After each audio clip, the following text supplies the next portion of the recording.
السلام عليكم ورحمة الله وبركاته. إن الحمد لله نحمده ونستعينه ونستغفره ونعوذ بالله من شرور أنفسنا ومن سيئات أعمالنا. من يهده الله فلا مضل له ومن يضلل فلا هادي له.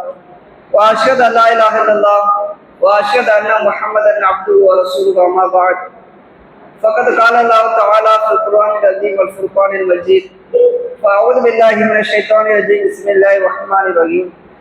يا أيها الذين آمنوا اتقوا الله حق تقاته ولا تموتن إلا وأنتم مسلمون. يا أيها الذين آمنوا اتقوا ربكم الذي خلقكم من نفس واحدة وخلق منها زوجها وبث منهما رجالا كثيرا ونساء واتقوا الله الذي تساءلون به والأرحام إن الله كان عليكم رقيبا. قال النبي صلى الله عليه وسلم إن أصدق الحديث كتاب الله وأحسن الحديث حديث محمد صلى الله عليه وسلم وشر الأمور محدثاتها وكل محدثة بدعة وكل بدعة ضلالة وكل ضلالة في النار. வானங்களையும் பூமியையும் படைத்து பரிபாலிக்கக்கூடிய அல்லாஹ்விற்கே எல்லா புகழும். அந்த ஏக இறைவனின் சாந்தியும் சமாதானமும் சத்திய தூதகர் சன்மார்க்க போதகர் மாபெரும் மனிதன் முஹம்மது நபி ஸல்லல்லாஹு அலைஹி வஸல்லம் அவர்களின் மீதும் அவர்களது சொல் செயல் அங்கீகாரத்தை நெறி தவறாமல் பின்பற்றி வாழ்ந்து மரணித்த உத்தம சத்திய சகாபாக்கள் சகாபிய பெண்மணிகள் மீதும் உலகத்தில் வாழக்கூடிய முஸ்லிம்களான ஆண்கள் பெண்கள் அனைவர் மீதும் என்றென்றும் நின்று நிலவட்டுமா. கண்ணியத்திற்குரிய எல்லாமல்ல அல்லாஹுவின் நல்லடியார்களே, நேற்றைய தினம் அஸ்மா பின் அபீ பக்கர் ரலியல்லாஹு அன்ஹா அவர்களுடைய வாழ்க்கை வரலாற்றில் அவர்கள் எந்த அளவிற்கு தியாகம் செய்தார்கள், மார்க்கத்திற்காக தன்னுடைய ஒரே இடுப்பு கச்சையை இரண்டாக கிழித்து நபியனையும் ஸல்லல்லாஹு அலைஹி வஸல்லம் அவர்களுக்காக உணவையும் பானத்தையும் கட்டி கொடுத்தார்கள். அதனால் ஜாத்து நகாத்தன் என்கின்ற சிறப்பு பட்ட பெயரை பெற்றார்கள். தன்னுடைய பாட்டனாருக்கு கவலை ஏற்படுத்தி விடக்கூடாது, தன்னுடைய தந்தையினுடைய பெயரை காப்பாற்ற வேண்டும் என்பதற்காக ஒரு அழகான நாடகத்தை அரங்கேற்றினார்கள் என்கின்ற சம்பவத்தை பார்த்தோம். அதே போன்று காபிர்களுடைய தலைவர்களுக்கு மத்தியிலே வீரமாக தைரியமாக நின்று நபியனையும் ஸல்லல்லாஹு அலைஹி வஸல்லம் அவர்கள் ஹிஜ்ரத் செய்து சென்றதை துணிச்சலாக மறைத்து வெளிப்படுத்தாமல் ரகசியத்தை பாதுகாத்தார்கள் என்கின்ற செய்தியை நம்ம நேற்றைய தினத்துல பார்த்தோம். அதைத் தொடர்ந்து இன்றைய தினம் நபியனை அஸ்மா பின் அபீ பக்கர் ரலியல்லாஹு அன்ஹு அவருடைய வாழ்க்கையில நடந்த சில சம்பவங்களை நம்ம பார்க்க இருக்கிறோம். அஸ்மா ரலியல்லாஹு அன்ஹா அவர்களை பொறுத்தவரையில் நபியனையும் ஸல்லல்லாஹு அலைஹி வஸல்லம் அவர்கள் ஹிஜ்ரத் பண்ணி போறதுக்கு முன்னாடியே நிறைய சகாபாக்கள் ஹிஜ்ரத் பண்ணி போயிட்டாங்க. ஆனா நபியனையும் ஸல்லல்லாஹு அலைஹி வஸல்லம் அவர்கள் முதல்ல நபி தோழர்களுக்கு தான் அனுமதி கொடுத்தாங்க. நீங்க மக்கால இருக்க வேணாம், மதீனாவுக்கு கிளம்பி போயிருங்க. ஏன்னா மக்கா காபிர்களுடைய டார்ச்சர் அதிகரிக்குது. காபிர்கள் ரொம்ப தொல்லைகள் கொடுக்கிறாங்க. கடுமையான தொல்லைகளுக்கு சகாபாக்கள் ஆளாக்கப்படக்கூடிய சூழ்நிலையினால் அல்லாஹ்விடத்திலிருந்து அனுமதி வந்த உடனே நபியனையும் ஸல்லல்லாஹு அலைஹி வஸல்லம் அவர்கள் நபி தோழர்களை ஹிஜ்ரத் பண்ணி போக சொல்லிட்டாங்க. அதனால நிறைய நபி தோழர்கள் மக்கத்து காபிர்களுக்கு தெரியாமல் ரகசியமாக தனித்தனியாக சில பேருக்கு சில கூட்டங்களாக என்ன செய்றாங்க, மக்காவில இருந்து கிளம்பி மதீனாவுக்கு போறாங்க. ஆனா உமர் இப்னு கத்தாப் ரலியல்லாஹு அன்ஹு அவர்கள் மட்டும்தான் தைரியமாக எல்லா காபிர்களுக்கும் முன்னாடி நான் ஹிஜ்ரத் பண்ணி போறேன், என்னை தடுக்க துணிவு இருந்தா என்னை தடுத்து பாருங்க என்கின்ற அளவிற்கு சவால் விட்டு விட்டு சென்றாங்க. மற்ற பெரும்பாலான நபி தோழர்கள் ரகசியமாகவே என்ன செஞ்சாங்க, ஹிஜ்ரத் பண்ணி போனாங்க. கடைசியாகத்தான் இறுதி கட்டமாகத்தான் நபியனையும் ஸல்லல்லாஹு அலைஹி வஸல்லம் அவர்கள் அபூபக்கர் ரலியல்லாஹு அன்ஹு அவர்களை அழைத்துக் கொண்டு ஹிஜ்ரத் பண்ணி போனாங்க. ஆனா அதுவரையிலும் அஸ்மா பின் அபீ பக்கர் ரலியல்லாஹு அன்ஹா அவர்கள் ஹிஜ்ரத் பண்ணல, மக்காவில தான் இருக்கிறாங்க. ஆனா மக்காவில இருந்து ஹிஜ்ரத் பண்ணி போறது மக்காவாசிகளை சேர்ந்த எல்லா முஸ்லிம்களுக்கும் கட்டாய கடமை.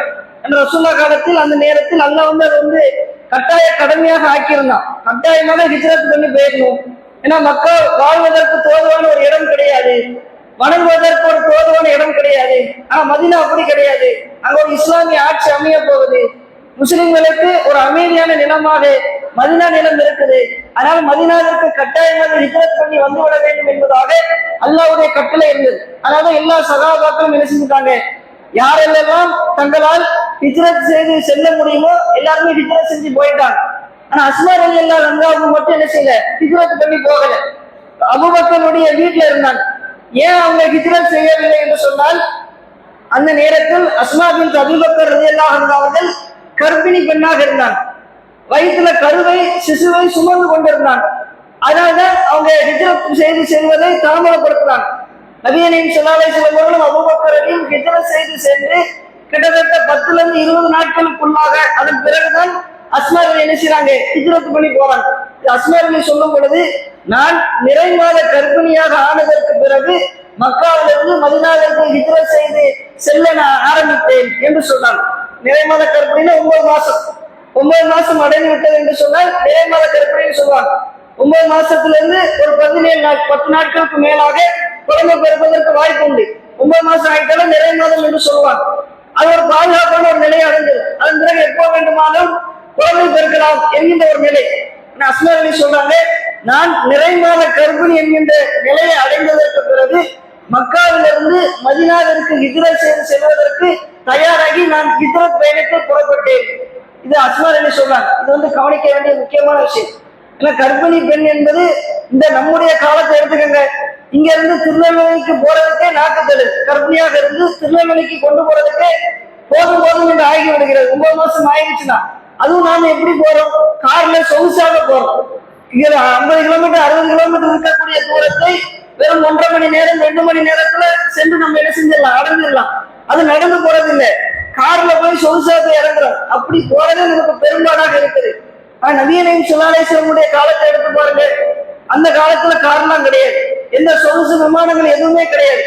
மக்காவிலிருந்து மதீனாவிற்கு இடையில் உள்ள தூரம் 1 கிலோமீட்டர் 2 கிலோமீட்டர் இல்ல, கிட்டத்தட்ட 450 கிலோமீட்டர். இவங்க பயணம் செஞ்சு போகக்கூடிய அந்த வழி இருக்குல்ல, 450 கிலோமீட்டர்களை கடந்து செல்ல வேண்டும். கர்ப்பிணியாக இருக்கிறாங்க, நடந்து போகணும், இல்லாட்ட ஒட்டகத்துல போகணும். மிக ஆபத்தான பயணம். வயிற்றுல சிசு இருக்குது, என்ன நேரத்தினாலும் அந்த பிரசவம் வந்து விடலாம். இந்த ஆபத்து மிகுந்த ஒரு பயணம். இருந்தாலும் அஸ்மா ரலியல்லாஹு அன்ஹா அவர்கள் எதையுமே பார்க்கல. தன்னுடைய வயிற்றுல குழந்தை இருக்குல, குழந்தையை பெற்றுக்கொள்வோம், எதுவுமே சிந்திக்கல. அல்லாஹ்வின் மேல் பாரத்தை போட்டுக்கொண்டு அல்லாஹ் ஹிஜ்ரத் செய்வதை கடமையாக்கி இருக்கிறான். ரசூலா ஹிஜ்ரத் பண்ணி போயிட்டாங்க, ரொம்ப நாள் நம்ம காலம் தாழ்த்த கூடாது என்று சொல்லி ஹிஜ்ரத் பயணத்திற்காக தயாராகி போறாங்க. 450 கிலோமீட்டர்களை அவர்கள் கடந்து செல்கிறார்கள் என்று சொன்னால் அந்த துணிச்சல் இருக்குல்ல, சாதாரணமானவர்களுக்கு வராது. ஈமானிய உறுதி இருக்கக்கூடியவர்களுக்கு மட்டும்தான் இப்படிப்பட்ட துணிச்சல் வரும். நடந்து ஒட்டகத்தில் பயணம் செய்யக்கூடிய துணிச்சலை என்ன செஞ்சிருந்தாங்க, அஸ்மா ரலி பெற்றிருந்தாங்க. அஸ்மா ரலியல்லாஹு அன்ஹா அவர்கள் மக்காவிலிருந்து கிளம்பி மதீனாவுக்கு போறாங்க.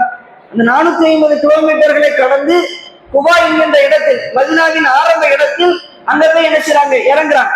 ஏன்னா மதீனாவிற்கு ஹிஜ்ரத் பண்ணி போன எல்லா சகாபாக்களும் அங்கதான் என்ன செய்வாங்க, தங்குவாங்க. நபியனையும் ஸல்லல்லாஹு அலைஹி வஸல்லம் அவர்களே குபாவில் சில நாட்கள் தங்கியதற்கு பிறகுதான் மதீனாவுக்குள்ளே என்ன செஞ்சாங்க, உள்ள ஏரியாவுக்கே போனாங்க. அப்ப மக்காவை சேர்ந்த எல்லாருமே குபாவில தான் தங்கியிருந்தாங்க. ஆனா அஸ்மா என்ன செய்றாங்க, மக்காவில இருந்து கிளம்பி நேரம் என்ன செய்றாங்க, சில நாட்கள் பயணம் செய்து குபாவில வந்து சேர்றாங்க. இவங்க சேரக்கூடிய நேரத்தில் மதீனாவை சுற்றி மதீனாவில் உள்ள எல்லா முஸ்லிம்களிடத்திலும் யூதர்கள் ஒரு வதந்தியை கிளப்பி விட்டுருந்தாங்க. என்ன வதந்தி, நாங்க முஸ்லிம்களுக்கு சூனி வச்சுட்டோம். இன்னைக்கு வரை யூதர்களுடைய வேலையை அதுதான், வதந்திகளை கிளப்பி விட்டுக்கிட்டே இருக்கணும், பீதியை ஏற்படுத்திக்கிட்டே இருக்கணும். நாமளும் அதுக்கு பயந்துகிட்டே இருக்கிறோம். ரசூலுல்லாஹ் காலத்துல என்ன செய்யலாம், அவர் பீதியை கிளப்பி விடுதான். நாங்க முஸ்லிம்களுக்கு எல்லாருக்குமே என்ன செஞ்சிட்டோம், சூனியம் வச்சுட்டோம். என்ன சூனியம் வச்சுட்டோம், எந்த முஸ்லிம்களுக்குமே குழந்தை பிறக்காது. மக்காவில இருந்து இங்க ஹிஜ்ரத் பண்ணி வாருங்கல்ல, மக்காவில இருந்து யாரெல்லாம் ஹிஜ்ரத் பண்ணி வந்தீங்களோ உங்க யாருக்குமே என்ன செய்யாது, குழந்தை பாக்கியமே கிடைக்காது, குழந்தையே பிறக்காது. அதற்கு நாங்கள் சூனியம் வைத்து விட்டோம் என்கின்ற வதந்தியை பரப்பி விடுதாங்க. இது மதீனா ஃபுல்லா காட்டு தீ போல பரவி சில இந்த சகாபாக்கள் வருத்தப்படுறாங்க. யூதர்கள் இப்படி வச்சுட்டேன்னு சொல்றாங்களே என்கின்ற ஒரு வருத்தம் என்ன செய்யுது, ஏற்படுது. ஆனா சகாபாக்களுக்கு நம்பிக்கை இருக்குது, அந்த சூனியத்தை எல்லாம் அல்லாஹ் என்ன செஞ்சிருவான், அழிச்சிருவான். சூனியம் ஒண்ணும் கிடையாது, அது ஏமாற்று வேலை, எல்லாமே அவங்களுக்கு தெரியுது. இருந்தாலும் யூதர்களுடைய முகத்துல கரிய பூசணும்ல, அவங்க கிளப்பி விட்ட வதந்தி பொய் என்று நிரூபிக்கணும்ல, அதுக்கு ஆர்வப்படுறாங்க. எப்படியாவது நிரூபிக்க வேண்டும் என்பதற்காக ஆசைப்படுறாங்க. அதுக்காக காத்துக்கிட்டே இருக்கிறாங்க. குழந்தை பிறக்காதா என்கின்ற ஏக்கத்தோடு இருக்கும் பொழுது அஸ்மா பின் அபூ பக்கர் ரலியல்லாஹு அன்ஹு அவர்கள் குபா என்கிற இடத்துல வந்து சேர்றாங்க. கர்ப்பிணியாக, நிறைமாத கர்ப்பிணியாக வந்து சேர்றாங்க. அவங்க சேர்ந்த உடனே இந்த காட்டு தீ போல பரவிய செய்தி அவங்களுக்கும் கேள்விப்படுது. அப்ப எல்லாருமே எதிர்பார்க்கிறாங்க, அஸ்மார் அலிக்கு குழந்தை பிறக்க வேண்டும் என்பதற்காக ஒட்டுமொத்த முஸ்லிம்களே என்ன செய்யறாங்க, எதிர்பார்த்துக்கிட்டு இருக்கிறாங்க. ஒரு மனிதனுக்கு குழந்தை பிறக்கிறது என்று சொன்னால் அந்த பெண்ணுடைய கணவர் எதிர்பார்ப்பாரு, சகோதர சகோதரிகள், தாய்கள், மாமியார், இந்த மாமனார், இவங்க தானே எதிர்பார்ப்பாங்க. ஆனா அஸ்மாருடைய குழந்தை பிறப்பை அவங்க எப்படிலாம் குழந்தை பெற்றெடுக்க போகிறார்கள் என்கின்ற செய்தியை ஒட்டுமொத்த மதீனாவில் இருக்கக்கூடிய மக்காவாசிகளை சேர்ந்த முஸ்லிம்கள் அத்தனை பேருமே எதிர்பார்த்துட்டே இருக்கிறாங்க, ஆவலோடு எதிர்பார்க்கிறாங்க. குபாவில வந்து சேர்ந்த உடனே அஸ்மா ரலியல்லாஹு அன்ஹா அவர்களுக்கு பிரசவ வலி வருது. அது வரைக்கும் எல்லாம் பாதுகாக்கிறான். அது வரைக்கும் இடையில, ஏன்னா மேடு குளத்துல கடந்து வராங்கல்ல, அப்படி மேடு குளத்துல கடந்து வரும் பொழுதே பிரசவ வலி வந்துடும். அவ்வளவு ஏற்ற இறக்கத்துல பாலைவனத்துல அந்த மனவெளிகள்ல ஏற்றி இறக்கி வரணும். ஏன்னா நிறைந்த கற்பனையாக பயணம் செய்யறாங்கல்ல, எந்நேரத்திலும் அவங்களுக்கு குழந்தை பிறந்திருக்கலாம். அல்ல என்ன செய்யறான், அவங்களுக்கு குழந்தை பிறக்க விடாம ஆக்கி அவங்க குபா வந்து சேர்ந்ததற்கு பிறகு அவர்களுக்கு பிரசவ வலியை ஏற்படுத்துகிறான். பிரசவ வலி வருது. முதல் குழந்தைக்கு எப்பவுமே என்ன செய்யும், கொஞ்சம் டைம் எடுக்கும், லேட்டா தான் என்ன செய்யும், பிறக்கும். கிட்டத்தட்ட 20 மணி நேரம் பிரசவ வலி வந்து கிட்டத்தட்ட 20 மணி நேரம் ஆகிடும். அப்ப அவங்களுடைய பிரசவ வலி வந்ததற்கு பிறகு எல்லா நபி தோழர்களும் எதிர்பார்த்துட்டே இருக்கிறாங்க, குழந்தை பிறந்திடணும். ஏன்னா இறந்து விட்டது என்று சொன்னால், அல்லது தாய் இறந்து விட்டார்கள் என்று சொன்னால் யூதர்கள் என்ன செஞ்சுருவாங்க, குதிக்க ஆரம்பிச்சுருவாங்க. நாங்க தான் சொன்னோம்ல, குழந்தை பிறக்காதுன்னு சொன்னோம்ல, சூனிய வச்சுட்டேன்னு சொன்னோம்ல என்று மாறுவற்றக்கூடியவர்களாக மாறிடுவாங்க. அது யூதர்களுடைய பழக்கம். அவங்களுடைய முகத்துல கரிய பூசணும், அவங்க செய்யக்கூடிய சூனியங்கிறது பொய்யினு நிரூபிக்கணும் என்பதற்காக எல்லா நபி தோழர்களும் எதிர்பார்த்துக்கிட்டே இருக்கிறாங்க. கடைசியில் அஸ்மா பின்த் அபீ பக்கர் ரலியல்லாஹு அன்ஹு அவர்கள் அல்லாஹ்வுடைய மாபெரும் கிருபையினால் ஒரு அழகான ஆண் குழந்தையை பெற்றெடுக்கிறாங்க. அந்த செய்தியை எதிர்பார்த்துக்கிட்டே இருந்த நபி தோழர்களுக்கு இந்த செய்தி தெரிவிக்கப்படுது. அஸ்மா அலி குழந்தை பெற்றெடுத்துட்டாங்க, ஆண் குழந்தை பிறந்து விட்டது என்ற தகவல் கிடைச்ச உடனே மதீனாவில் இருக்கக்கூடிய எல்லா முஸ்லிம்களும் அல்லாஹ் அக்பர் என்கின்ற சத்தத்தை போடுறாங்க. ஒரே நேரத்தில் இந்த ஒரு சத்தத்தை அறிவிக்கக்கூடிய அறிவிப்பாளர் சொல்றாரு, இந்த அல்லாஹ் அக்பர் என்கின்ற சத்தத்தை கேட்டு மதீனா நகரமே குலுங்கியது. இந்த பள்ளிவாசல் இருக்கு, நாம இருக்கக்கூடிய இந்த நேரத்தில் எல்லாரும் சேர்ந்து கத்துனா இந்த பில்டிங் அதிரத்தம் செய்யும். அது இயல்பு. நம்ம சத்தம் இருக்குல்ல, சத்தத்துக்குன்னு ஒரு எஃபெக்ட் இருக்குது. அப்ப அந்த நபித்தோழர் சொல்றாரு, அந்த அளவுக்கு சந்தோஷத்துல மகிழ்ச்சியில ஒட்டுமொத்த சகாபாக்களும் சேர்ந்து அல்லாஹ் அக்பர் என்று மகிழ்ச்சியில துள்ளி குதிக்கிறாங்க. அஸ்மா அலிக்கு குழந்தை பிறந்துருச்சு, யூதர்களுடைய முகத்துல கரிய பூசியாச்சு, அவங்க சொன்னது பொய் என்று நிரூபிக்கப்பட்டு விட்டது என்கின்ற சந்தோஷத்தில் எல்லாருமே சந்தோஷப்படுறாங்க. அப்ப அஸ்மா அலி இந்த செய்தியை அடிக்கடி சொல்லுவாங்க, இஸ்லாத்தில் பிறந்த முதல் குழந்தை என்னுடைய குழந்தை தான், அப்துல்லா தான் முதல் குழந்தையாக பிறந்தார் என்பதை பெருமையாக சொல்லுவாங்க. ஆயிஷா அலியும் பெருமையாக இந்த சம்பவத்தை அடிக்கடி சகாபாக்களுக்கு மத்தியில சொல்லிக்கிட்டே இருப்பாங்க. அந்த அளவுக்கு அல்லாஹ் அஸ்மா அலிக்கு சிறப்பை கொடுத்திருக்கிறான் என்று சொன்னால் அவங்க செஞ்ச தியாகம் தான். சும்மா உள்ள ஆளுக்கெல்லாம் கொடுக்க மாட்டோம்ல, இவ்வளவு முக்கியமான ஒரு சிறப்பு எல்லாம் கொடுக்கிறான் என்று சொன்னால் சும்மா இருக்கக்கூடிய ஒரு மனிதருக்கு எல்லாம் வழங்க மாட்டார். இஸ்லாத்திற்காக, மார்க்கத்திற்காக தியாகம் செய்யக்கூடிய, ஈமானிய உறுதி இருக்கக்கூடிய இப்படிப்பட்ட மனிதர்களுக்கு தான் அல்லாஹ் கொடுப்பான். இது அல்லாஹ் அஸ்மா ரலியல்லாஹு அன்ஹா அவர்களுக்கு செய்த மிகப்பெரும் ஒரு கண்ணியமாக அமைந்தது என்பதை இந்த சம்பவம் நமக்கு தெளிவான முறையில என்ன செய்து நிரூபித்து காட்டு. உன்னைக்கு குழந்தை பிறந்தோன்னு அஸ்மா ரலி என்ன செய்யறாங்க, என்னுடைய குழந்தையே வேற யார்ட்டையும் கொடுக்காதீங்க, நேரம் ரசூலாட்ட கொண்டு போய் கொடுங்க, வேற எந்த சாப்பாடும் முதல்ல கொடுத்துடாதீங்க, தாய்ப்பால் கூட முதல்ல கொடுக்கல, நேரம் நபியே ஸல்லல்லாஹு அலைஹி வஸல்லம் கிட்ட கொடுங்க, ரசூலுல்லாஹ்வுடைய எச்சில் தான் என்னுடைய குழந்தையினுடைய வயிற்றில் செல்லக்கூடிய முதல் உணவாக இருக்க வேண்டும் என்று அஸ்மா ரலி சொல்றாங்க. உன்னை குழந்தையை கொண்டு போய் ரசூலாட்ட கொடுக்குறாங்க. நபியே ஸல்லல்லாஹு அலைஹி வஸல்லம் ஏன்னா ரசூலுல்லாஹ் அந்த யூதர்களுடைய முகத்தில் கரிய பூசுவதற்காக எதிர்பார்த்துக்கிட்டு இருந்தாங்க. எல்லாருமே சந்தோஷப்படுறாங்க. ரசூலுல்லாஹ் அந்த குழந்தைய சந்தோஷத்தோடு வாங்கி குழந்தைய பார்க்கிறாங்க. அவனுடைய எச்சில குழந்தையுடைய வாயில வைக்கிறாங்க. அதன் பிறகு ரசூலுல்லாஹ் கேட்கிறாங்க, பேரிச்சம்பழம் தாங்க, பேரிச்சம்பழத்தை மென்று குழந்தையினுடைய வாயில ஊட்டணும், அதுக்கு தகனிக்குன்னு சொல்லுவாங்க. பிறந்த குழந்தைக்கு இனிப்பை ஊட்டுவதற்கு தகனிக்கு என்று சொல்லுவாங்க. இது ரசூலுல்லாஹ் காட்டி தந்த ஒரு வழிமுறை. நபியே ஸல்லல்லாஹு அலைஹி வஸல்லம் பேரிச்சம்பழம் கேட்கிறாங்க. அந்த நேரத்துல கையில பேரிச்சம்பழம் இல்லை, சகாபாக்கள் எல்லாம் அலைஞ்சுக்கு தெரிஞ்சு தேடுறாங்க. கடைசியில ஒரு பேரிச்சம்பழத்தை எடுத்துட்டு கொண்டு வந்து கொடுக்குறாங்க. நபியே ஸல்லல்லாஹு அலைஹி வஸல்லம் அவர்கள் அந்த பேரிச்சம்பழத்தை வென்று சவைத்து அந்த பேரிச்சம்பழத்தினுடைய இனிப்பை எடுத்து அந்த குழந்தையுடைய வாயில் என்ன செய்யறாங்க, வைக்கிறாங்க. வைத்து விட்டு நபியே ஸல்லல்லாஹு அலைஹி வஸல்லம் அவர்கள் அந்த குழந்தைக்கு அப்துல்லா என்கின்ற பெயரை சொல்றாங்க. தன்னுடைய தந்தை பெயர், ரசூலுல்லாஹ்வுடைய தந்தை பெயர் அப்துல்லா. இந்த பிறந்த முதல் குழந்தைக்கு நபியே ஸல்லல்லாஹு அலைஹி வஸல்லம் அவர்கள் அப்துல்லா என்கின்ற பெயரை சொல்றாங்க. பிறந்த அன்னைக்கு நபியே ஸல்லல்லாஹு அலைஹி வஸல்லம் என்ன செய்றாங்க, பெயரை சொல்றாங்க. இதுல இருந்து நமக்கு கிடைக்கக்கூடிய மார்க்க சட்டம் என்னவென்று சொன்னால், குழந்தை பிறந்த அன்னைக்கு கூட நம்ம என்ன செஞ்சுக்கலாம், பேர் வச்சுக்கலாம். ஆனா 7வது நாள் வைக்கிறது சிறப்பு.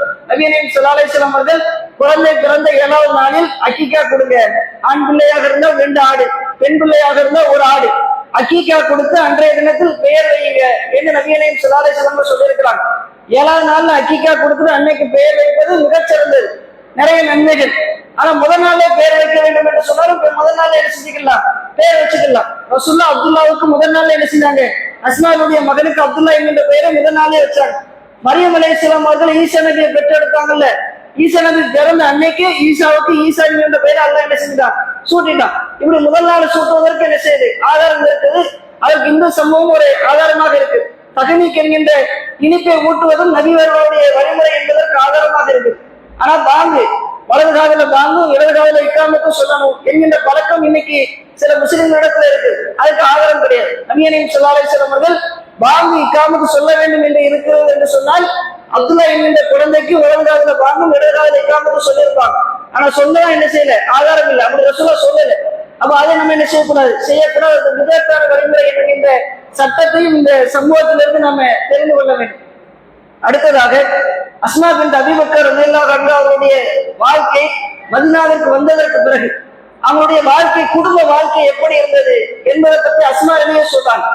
அஸ்மா ரலி சொல்றாங்க, என்னுடைய தந்தை அபூபக்கர் இருக்கிறாங்கல்ல, நான் மக்காவில் இருக்கும் பொழுது ஹிஜ்ரத் பண்ணி வர்றதுக்கு முன்னாடியே என்னை ஜுபைர் என்று சொல்லக்கூடிய ஒரு நபி தோழரோடு திருமணம் முடிச்சு வச்சுட்டாங்க.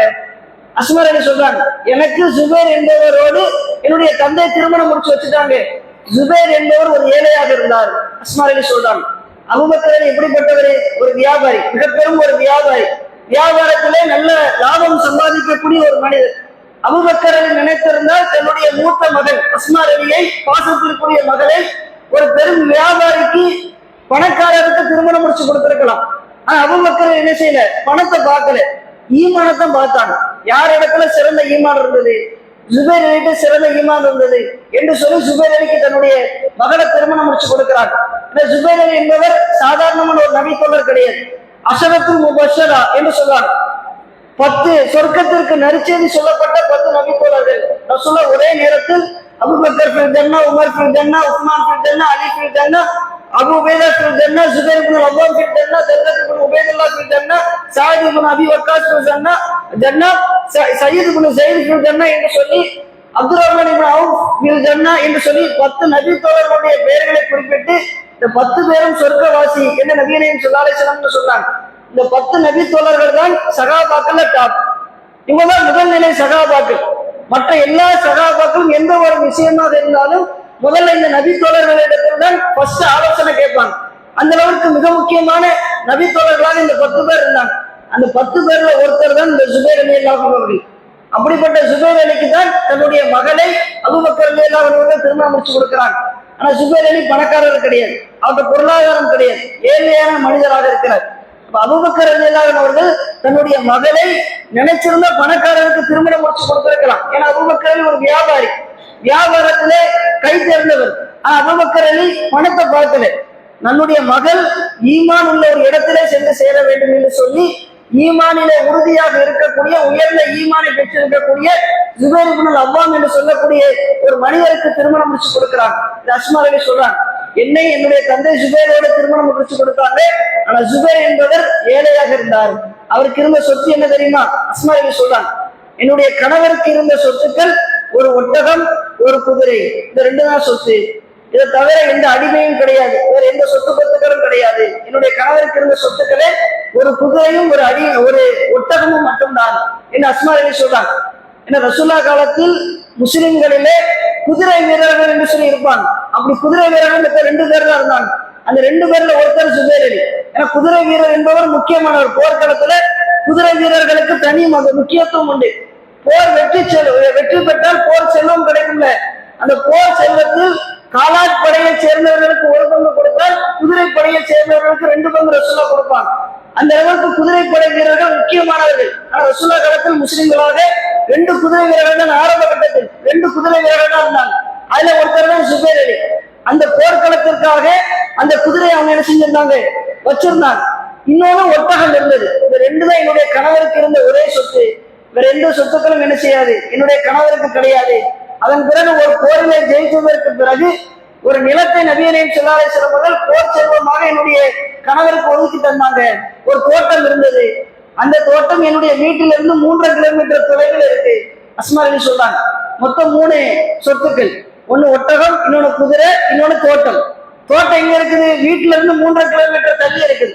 இதை சொல்லிட்டு அஸ்மா ரலி சொல்றாங்க, இந்த குதிரை இருக்குல்ல, இந்த குதிரையை பராமரிக்கக்கூடிய பொறுப்பை நான் தான் செய்வேன். ஏன்னா என்னுடைய கணவர் ஒரு வியாபாரத்திற்காக அடிக்கடி வெளியூர் போயிடுவாரு.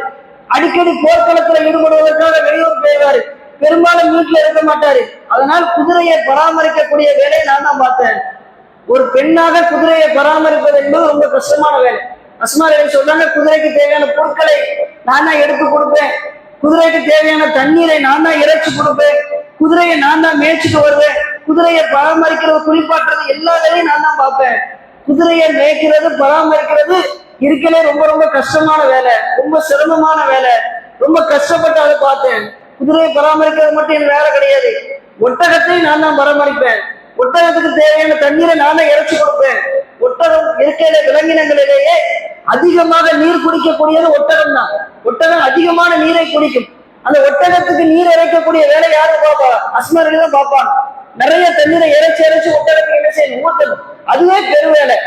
குதிரையை பராமரிச்சுட்டு அது முடிஞ்சதுக்கு பிறகு ஒட்டகத்தை பராமரிக்கக்கூடிய வேலையை பார்ப்பாங்க.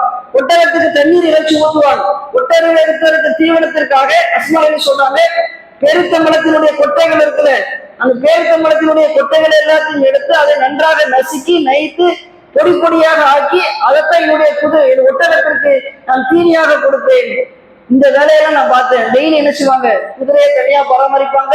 அதை விட்டுட்டு ஒட்டகத்துக்கு தண்ணி பிடிச்சி கொடுக்கறது, பேரித்தம்பழ கொட்டைகளை நசுக்கி தூளாக ஆக்கி அதை ஒட்டகத்துக்கு கொடுக்கிறது. இந்த வேலைகளை எல்லாத்தையும் நான் நினைச்சேன். ஒட்டகத்தை பராமரிக்கக்கூடிய வேலையை பார்த்தேன். அது மட்டும் இல்லாம தோட்டத்துக்கு சென்று தோட்ட வேலையை நான் தான் பார்த்தேன். தோட்டம் எங்க இருக்கு? 3 கிலோமீட்டர் தள்ளி இருக்குது. நடந்தே 3 கிலோமீட்டர் போகும். திரும்ப 3 கிலோமீட்டர் அப்படியே திரும்ப வரணும். இன்னைக்கு 1 கிலோமீட்டர் நடக்கிறதுக்கு நமக்கு நாக்கு தள்ளும். ஆனா அஸ்மா ரலி அல்லாஹ் அவர்கள் 3 கிலோமீட்டர் நடந்து போயிட்டு திரும்ப 3 கிலோமீட்டர் என்ன செய்வாங்க? திரும்ப வருவாங்க.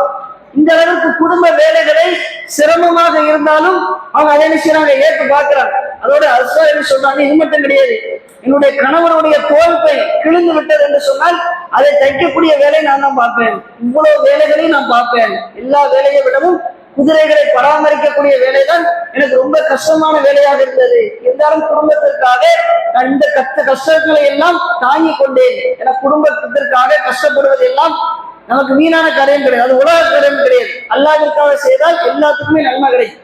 நம்ம மிக்சியில போட்டு அரைச்சி ஆட்டுறோமா, அதுக்கு நன்மை உண்டு. சமையல் வைக்கிறோமா, சமையலுக்கு நன்மை உண்டு. சோறு ஆக்குறோமா, சோத்துக்கு நன்மை உண்டு. குழம்பு ஆக்குறோமா, குழம்புக்கு நன்மை உண்டு. குடும்பத்திற்காக பார்க்கக்கூடிய எல்லாமே அல்லாஹ்வுக்காக செய்தால் எல்லாத்துக்குமே நன்மை உண்டு. எல்லாமே தர்மம் கொடுத்த நன்மையை மலக்குமார்கள் பதிவு செய்வாங்க. இது அஸ்மா ரலிக்கு நல்லா தெரியும். அதனால அஸ்மா ரலியல்லாஹு அவர்கள் எல்லா குடும்பம் இந்த கஷ்டம் இந்த எல்லாம் சாதாரணமான வேலை கிடையாது. ஆண்கள் பார்க்கக்கூடிய வேலை, ஆண்கள் பார்க்கக்கூடிய எல்லா வேலையும் ஒத்த பெண்மணியாக அஸ்மா ரலி குதிரை, ஒட்டகம், தோட்டம் இது எல்லாத்தையுமே என்ன செய்யறாங்க? பராமரிக்கிறாங்க. ஆனா ஒரு நாள் கூட அவங்க புலம்புனது கிடையாது.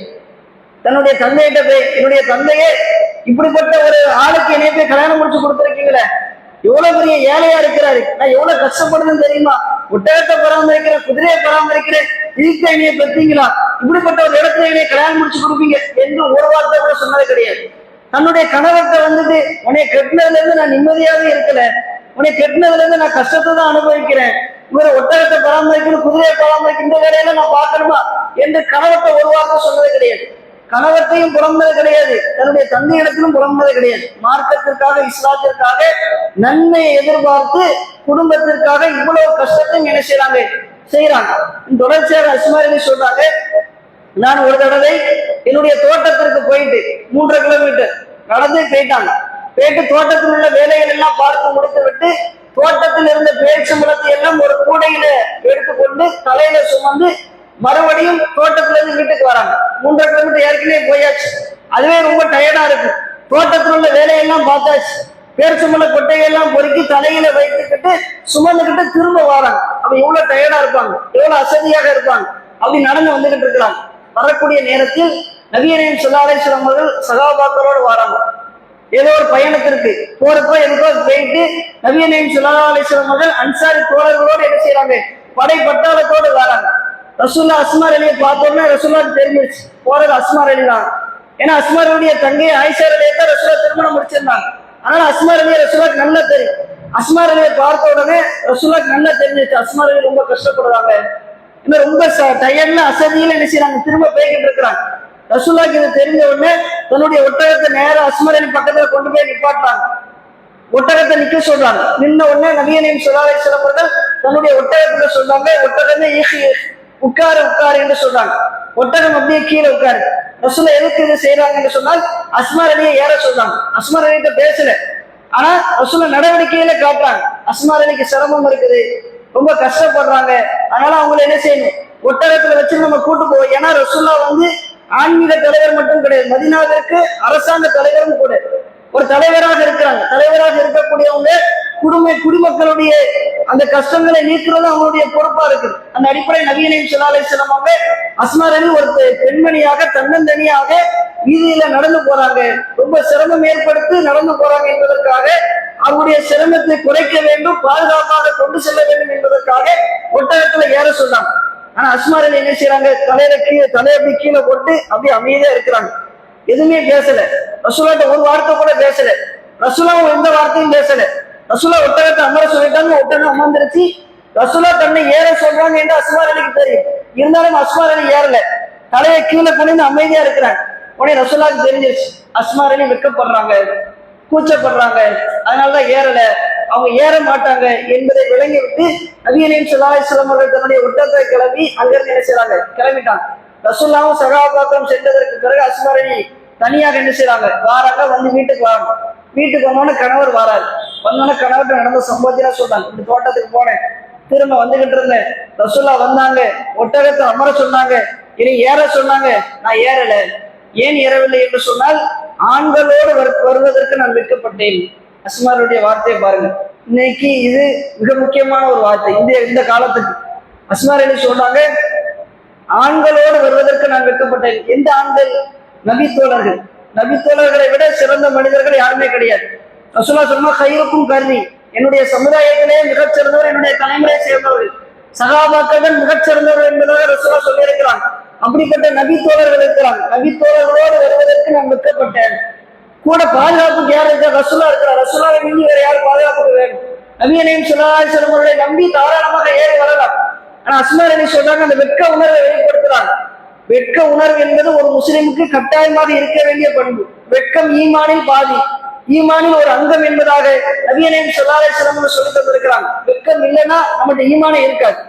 வெட்கம் இருந்தால்தான் உண்மையான ஈமான் இருக்கும். வெட்கம் என்பது மிக மிக முக்கியமான அவசியமான பண்பு.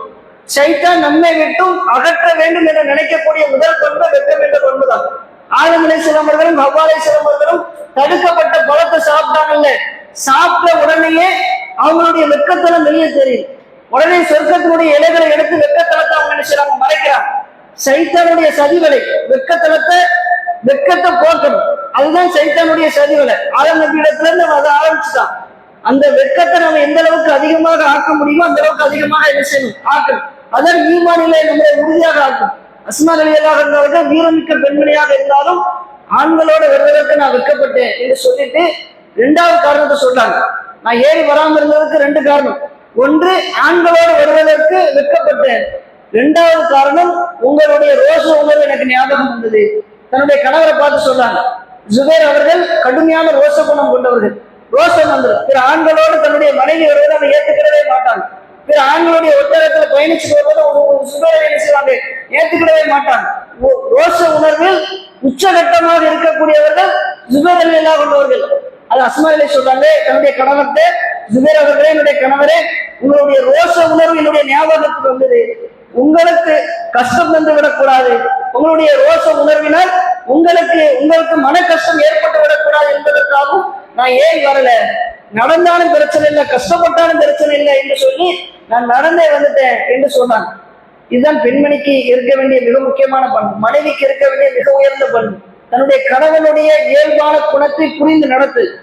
அஸ்மார் ரலியல்லாஹு அன்ஹா அவர்கள் அந்த இடத்துல, நீ ரோசப்பட்ட என்ன, நான் இவ்வளவுதான் கஷ்டப்பட்டு வர முடியுமா, 3 கிலோமீட்டர் நடந்து திரும்ப 3 கிலோமீட்டர் வரணும், சும்மா நடந்து வர முடியுமா என்றெல்லாம் ஏற்கலாம் பேசல. கணவருக்காக இவ்வளவு பெரிய கஷ்டமாக இருந்தாலும் கூட அந்த கஷ்டத்தை ஏற்பதற்கு தயார் என்று சொல்லி அந்த இடத்துல கணவர்கிட்ட சொன்னாங்க, உன்னை ஜுபைர் அலிக்கு ஒண்ணுமே ஓடல. ஜுபைர் அலி இயல்பாகவே ரோஷ குணம் கொண்டவர்கள், ரோஷத்துல அவங்களை மிஞ்ச முடியாது, ரோஷத்துல உச்சகட்டமாக இருக்கக்கூடியவர்கள். அந்த ஜுபைர் அலி தன்னுடைய மனைவி அஸ்மாவை பார்த்து சொல்றாங்க, அஸ்மாவே, நீங்க ரசூலாவோடு ஏறி வந்திருந்தால் எனக்கு ரோஷம் வந்து என் மனசு கஷ்டப்பட்டிருக்கும் சொல்லுவீங்கல்ல, உண்மையில எனக்கு கஷ்டப்பட்டிருக்கும். அப்படி எனக்கு கஷ்டம் வந்தால் அது எந்த அளவுக்கு எனக்கு கஷ்டத்தை தந்திருக்குமோ அதை விட அதிகமான கஷ்டம் நீங்க நடந்து வந்ததுனாலதான் எனக்கு ஏற்பட்டுச்சு. ஜுபைர் அலி சொல்றாங்க, நீங்க ஏறி வந்திருக்கலாம்ல, ஏன் என்னுடைய ரோஷ உணர்வை நீங்க பெருசா பாத்தீங்க? என்னுடைய ரோஷ உணர்வுக்காக என் மனசு கஷ்டப்பட வேண்டியதுக்காக நீங்க ஏன் நடந்து வந்தீங்க? ஏறி வந்திருக்கலாம்ல, நீங்க நடந்து வந்ததுதான் எனக்கு அதிகமான மன கஷ்டத்தை ஏற்படுத்துது என்பதாக ஜுபைர் அலி அல்லாஹ் அவர்கள் தன்னுடைய மனைவிடத்துல சொல்றாங்க. இதுதான் குடும்பம். மனைவி விட்டு கொடுத்து வாழ்ந்தால் நிச்சயமாக கணவனும் விட்டு கொடுப்பான். ஜுபைர் அலிக்கு ரோஷ குணம் என்பது உச்சகட்டமான குணம், அது அவங்களை விட்டு கொடுக்கவே முடியாது. அப்படிப்பட்ட ஜுபைர் அலி அல்லாஹ் வந்தவர்களே அஸ்மா ரலியல்லாஹு என்ன செய்றாங்க, ஏன் ரோஷ குணத்தை தூர விடுங்க, இங்க ஏறி வந்திருக்கலாம்ல, ஏன் கஷ்டப்பட்டு நடந்து வந்தீங்க என்று கேட்கிறார்கள் என்று சொன்னால் அதுக்கு காரணம் அஸ்மா ரலியல்லாஹு தன்னுடைய கணவருக்காக விட்டு கொடுத்தாங்க. அதனால் கணவரும் விட்டு கொடுக்கக்கூடிய நிலைமைக்கு என்ன செஞ்சிட்டார், ஆளாயிட்டார். இதுதான் குடும்பத்தில் நடக்கக்கூடிய இயல்பான ஒரு குணம். மனைவியாக இருக்கக்கூடியவர்கள் விட்டு கொடுத்து நடந்தால் கணவன் நிச்சயமாக விட்டு கொடுத்து வாழ்வான். அந்த குடும்பம் மிகச்சிறந்த ஒரு குடும்பமாக இருக்கும் என்பதை அஸ்மா ரலியல்லாஹு அன்ஹாவுடைய இந்த வாழ்க்கை நமக்கு அழகான முறையில புரிய வைக்கிறது. குடும்ப வாழ்க்கை சம்பந்தமாக இன்னும் நிறைய தகவல்கள் அஸ்மா ரலியல்லாஹு தொடர்பாக சில தகவல்கள் இருக்கிறது. வாய்ப்பு கிடைத்தால் பார்க்கலாம் என்று சொல்லிக்கொண்டு என்னுடைய இந்த உரையை முடிவு செய்கிறேன்.